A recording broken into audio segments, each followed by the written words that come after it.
매일 성경 묵상을 돕는 해설 가이드입니다. 안녕하세요. 묵상 코치입니다. 함께 읽고 나눌 말씀은 민수기 25장 1절에서 18절까지 말씀입니다. 이스라엘 백성은 모압 평지에 시딤에 머물고 있었습니다.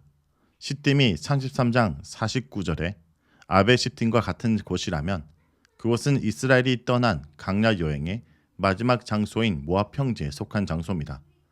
이스라엘은 모압 여인들의 유혹에 빠져 죄를 범하게 됩니다. 1절에서 5절 읽겠습니다. 이스라엘이 시딤에 머물러 있더니 그 백성이 모압 여자들과 음행하기를 시작하니라.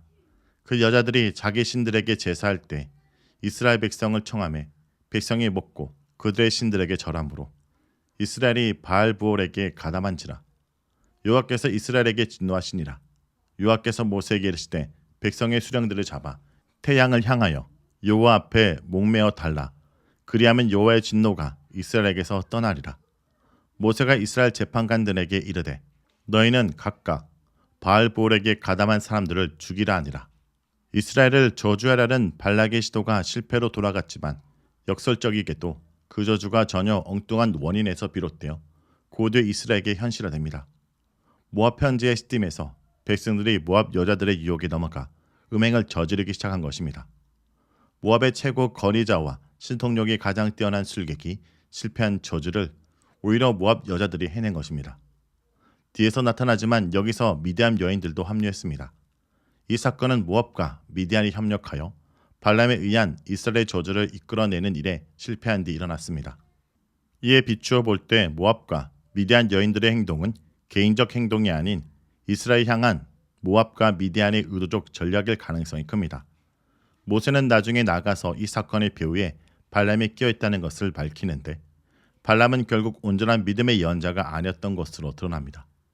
이 사건은 결국 이방의 점술가이자 거짓 선지자 발람의 정체와 본질을 분명히 드러내주고 있는 것입니다. 모압 여인들과 이스라엘 백성의 성적인 일탈은 종교적 동기에서 비롯된 것이 분명합니다. 그들은 모압 여인들이 섬기던 신들의 제사에 초대받아 참여했고 그들과 함께 제사 음식을 먹었습니다. 모압도 다른 가나안 종족들과 마찬가지로 여러 신을 믿었지만 여기서 신들은 단수 신으로 이해하는 것이 옳습니다. 이스라엘 백성들과 모압 여자들이 먹은 제사 음식은 분명히 제사로 바쳐진 짐승의 고기였을 것입니다. 이 고기는 이스라엘의 레기 율법을 따르자면 하목제의 고기가 분명한데 가나안 문화권의 다른 민족들에게도 제물의 고기를 사람이 나누어 먹으며 식탁 교제를 나누는 비슷한 하목제의 간행이 있었습니다. 하목제는 감사의 제물로 바치되 주로 친족과 이웃이 고기를 나누며 서로 깊은 교제와 결속을 위해 바치는 제사입니다. 따라서 이스라엘 백성이 하목제에 참여했다는 것은 그들이 얼마나 깊숙이 모압 여인과 친밀한 관계로 들어가 있는지를 보여줍니다. 나아가 후대 유대 문화는 이 음란한 성관계가 그 모압의 하목제에서 실행된 의식의 일부였다고 생각합니다. 결국 모압의 바알부올 신전에서는 제의적 성관계가 그들의 사악한 종교적 간행으로 실천되고 있었던 것입니다. 이러한 배역에는 그들이 바알부올에 가담했다는 표현이 사용됩니다. 가담하는 행위를 가리키는 동사는 참하든데 강한 결속을 내포합니다. 이것은 모압과의 종교적 언약을 암시한다고 설명할 수 있습니다. 이 동사는 대단히 강한 결속, 깊숙이 배인 습관적 행동이나 집착을 뜻하기 때문에 범죄자들의 행위가 일시적 충동이 아닌 고질적 행동이었음을 암시합니다. 종교적 혼합과 성적인 음행은 동시적 범죄로 발생한다는 경고가 이미 출애굽기 34장에서 내려진 바 있음에도 불구하고 이스라엘은 죄악의 덫에 빠졌습니다. 분노하신 하나님께서는 모세에게 명령하여 재앙을 피하려거든 백성들의 수령들을 체포한 뒤 내리쬐는 태양 아래 목을 매라 하십니다. 여기서 수령, 지도자는 아마도 지파장들을 가리킬 것입니다. 모세는 이스라엘 재판관들에게 이 일의 주동자들을 모두 잡아 죽이라고 지시합니다. 여기서 재판관들을 가리키는 소페드라는 동사는 사사기에서 사사, 판관을 칭하는 데 사용됩니다.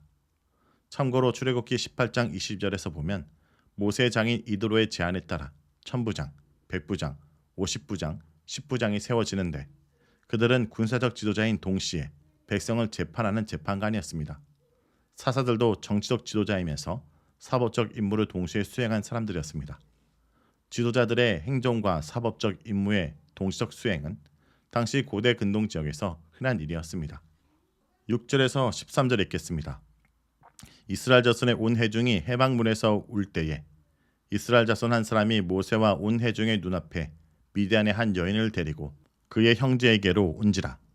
제사장 아론의 손자 엘르아살의 아들 비나스가 보고 회중 가운데서 일어나 손에 창을 들고 그 이스라엘 남자를 따라 그의 막사에 들어가 이스라엘 남자와 그 여인의 배를 꿰뚫어서 두 사람을 죽이니 연병이 이스라엘 자손에게서 그쳤더라. 그 연병으로 죽은 자가 24,000명이었더라. 여호와께서 모세에게 말씀하여 이르시되 제사장 아론의 손자 엘르아살의 아들 비나스가 내 질투심으로 질투하여 이스라엘 자손 중에서 내 노를 돌이켜서 내 질투심으로 그들을 소멸하지 않게 하였도다. 그러므로 말하라. 내가 그에게 내 평화의 언약을 주리니 그와 그의 후손에게 영원한 제사장 직분의 언약이라. 그가 그의 하나님을 위하여 질투하여 이스라엘 자손을 속죄하였음이니라. 역병의 재앙이 시작되어 많은 사람들이 죽기 시작했습니다. 그래서 백성들은 모두 해막 입구에 모여 울고 있었습니다. 이것은 회개와 탄원의 눈물이었을 것입니다. 그러나 이때 한 남자가 모세와 회중이 보는 앞에서, 다시 말해 성막 입구 앞에서 뻔뻔하게 미디안 여자 한 명을 데리고 그의 형제들에게 왔습니다. 아흐라는 동사는 기본적으로 형제를 의미하나 동료와 친구를 가리킬 수 있습니다. 타락이라는 동사는 동료들을 번역하나 여기서는 가족을 의미할 것입니다. 자, 이 표현이 결혼을 암시하는 것으로 그가 모압 여자를 자신의 아내로 데리고 왔다는 것으로 뜻합니다. 여기서 미디안 여자가 등장한 것은 모압 여인들과 성적 음행에는 그 지역 함께 거주하는 미디안 여인들도 포함되어 있음을 말해줍니다. 아마 이스라엘의 강야 시대에 미디안 한 분파가 모압 땅에 살았던 것으로 보입니다. 제사장 비나스가 이 장면을 목격했습니다. 그는 소위 거룩한 분노에 사로잡혀 손에 창을 들고 음탕한 남녀를 뒤쫓아갔습니다. 남자의 막사에 들어가 비나스는 창으로 그들을 찔러 죽였습니다. 그러나 남녀가 함께 창에 찔려 죽은 정황은 분명 그들이 막사에 들어간 목적이 성적인 행위임을 말해줍니다. 그들은 아마도 제의적 성관계에 몰입 중이었을 것입니다. 비나스의 거룩한 분노에 의해 하나님의 재앙이 그쳤습니다. 그날 하루 연병으로 죽은 자의 숫자가 무려 24,000명이나 되었습니다. 비나스의 열심은 두 가지 결과를 가져왔습니다. 첫째, 하나님의 거룩한 분노로 가득 찬 그의 행동으로 연병이 그쳤습니다. 둘째, 하나님께서 비나스의 충성과 열정을 보시고 그에게 영원한 제사장직을 약속하셨습니다. 하나님은 그의 후손들과 맺은 평화의 언약을 맺으셨습니다. 이러한 결과는 영원히 비나스와 그의 후손들이 이스라엘 백성의 속죄를 위해 헌신하는 제사장 직무를 위해 선택되었음을 암시합니다. 하나님은 비나스의 즉각적 범죄 처단을 일종의 속죄 행위로 평가하십니다. 실제로 합법적인 제사장 계보는 비나스의 혈통을 통해 이어져 다윗 시대의 제사장 사독에게로 이어집니다. 14절에서 18절 읽겠습니다. 죽임을 당한 이스라엘 남자 곧 미디안 여인과 함께 죽임을 당한 자의 이름은 시므리니 살루의 아들이요 시므온인의 조상의 가문 중 한 지도자이며 죽임을 당한 미디안 여인의 이름은 고스비이니 수르의 딸이라. 수르는 미디안 백성의 한 조상의 가문의 수령이었더라. 여호와께서 모세에게 말씀하시되 미디안인들을 대적하여 그들을 치라.